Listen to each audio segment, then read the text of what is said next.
What's up YouTube? Apple brought up the new iPad Air on the September event but made it available after the October event, which is due to the A14 Bionic chip, which brings a giant leap in performance. So without further ado, let's get started.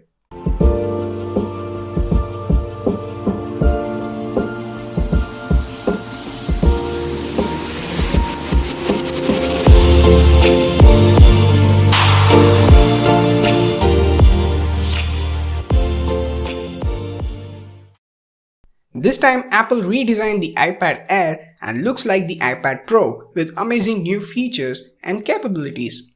This iPad Air is a 100% recycled aluminum enclosure, and it's nice to see that we have an USB Type-C because it gives more capabilities to the iPad to make a display out or take in external storage or connect to camera. Even charging is very easy with the fast charger, which I expected it on the iPhones, but looks like the Apple had different strategy on it with the MagSafe. This time on the design is featuring a Touch ID, which to me is very surprising.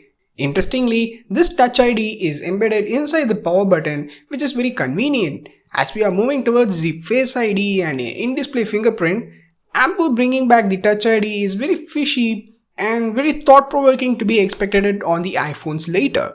This iPad Air comes in 5 different colors: silver, space grey, rose gold, green and sky blue. The color which I would prefer buying is the sky blue or green. The display of this iPad features an all-screen design, wide color gamut and an anti-reflective coating, which gives a near iPad Pro approach but not. This display is a 10.9-inch LCD display with 60Hz refresh rate, and it's nothing much interesting like the 120Hz display on the Pro model. The audio quality on the iPad Air have been improved with the 4 speakers bringing more immersive stereo sound while on the landscape. The performance on this device is very powerful and content creation oriented, and it's because of the A14 chip. As I have told in the previous video, this chip brings a major leap in performance as it is a 5nm chip, which Apple claims to be very power efficient and faster than the most PC laptops, as this is capable of doing 11 trillion operations per second, which is huge. So with this huge amount of performance enables new capabilities like bringing intelligence to the gestures to play like a DJ. And the graphic performance on the iPad Air is so close to ray tracing and even brings 60 FPS while gaming, which is very mind-blowing. With the power of neural engine on the A14 chip, the photo editing have gone to the next level with the machine learning, and Apple calls it the ML Super Resolution, which brings more detail to the edges, textures and colors when zoomed very closely, which is very mind-blowing, and I believe professionals would love it. Since it gives the capability to connect a DSLR with the USB Type-C and edit those raw images on the iPad is definitely a leap in performance. And this brings a dilemma to choose between the iPad Air with A14 chip or the iPad Pro with better display coupled up with the A13 chip, which always puts a buyer into this dilemma and pushes them to buy the higher price ranged models. So choose wisely.